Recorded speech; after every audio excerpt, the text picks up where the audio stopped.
Hey everyone, how's it going? My name is James, and today we have a bunch of new information about the Uprising DLC. The trailer has just recently dropped. I got a bunch of screenshots and gameplay action about the new zombies map, and of course the 4 new multiplayer maps.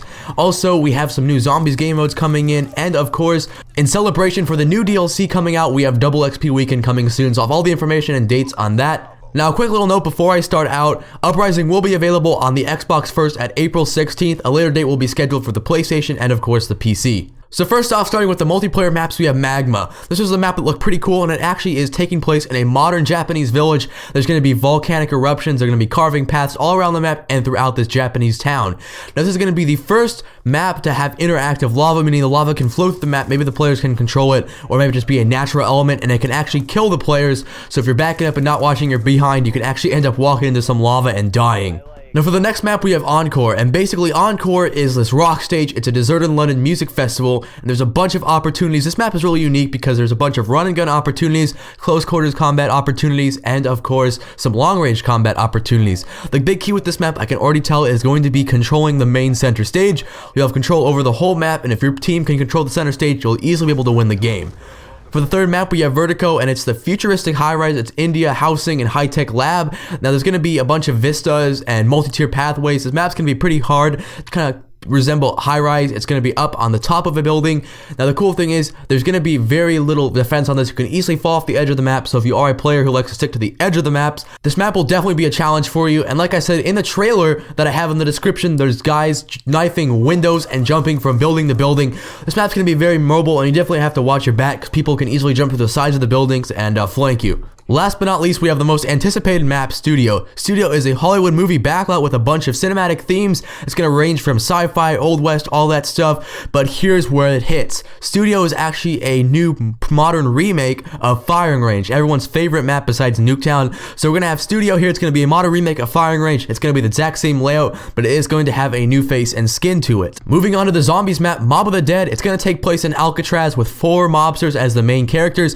We have Billy Handsome, aka Leota, Al the Weasel Arlington, aka Panatoliano, Salvatore, Sal DeLuca, aka Palmentieri, and Michael Finn O'Leary, aka Madsen. I apologize if I got those names wrong. But here's the catch. Alcatraz is supposed to be this unescapable prison. I've been there a few times since I live in California, and Alcatraz is an island off of San Francisco, but these characters are trying to escape Alcatraz. Like I said, Alcatraz was supposedly unescapable, and some people did end up escaping Alcatraz, blowing everyone's mind. We'll talk about that later. But the way the story goes, these 4 Alcatraz mobster inmates, whose names I cannot pronounce for the love of God, basically are trying to escape, but the catch is they're in a prison, meaning there's not going to be a lot of weapons. There's going to be a lot of blunt instruments, improvised weapons and stuff. So there's definitely going to be some new weapons in here, improvised instruments and prison weapons, as opposed to buying just M16s off the wall. That won't work in this game most likely, but there is probably going to be a mystery box. I'm really excited to see how they do this, and of course the new makeup built prison shanks and stuff. That's going to be pretty awesome. Now, there's also a new zombies game mode. It's part of Alcatraz. When you die, you'll be sent into Purgatory, which is supposedly this afterlife. We haven't seen anything on it yet, but it's going to be pretty cool to see players in the afterlife and how it's going to work out. Last but not least, to celebrate the launch of this DLC, Double XP weekend's coming up from April 12th to April 15th. That weekend, gonna have Double XP and of course a Nuketown 2025 24/7 playlist. And that's really about it. If you enjoyed this video, a like would be awesome, and if you didn't, that's alright too. Keep in mind, I'm on the road to 10,000 subscribers, and if you want to stay up to date with all the Uprising DLC information, make sure to subscribe and check out some more information as it comes. That's about it. Have a great day. They don't need you to press the subscribe button. Click to watch the videos now. Das ist wunderbar. Wunderbar. Sprechen Sie durch. Das ist scheiße.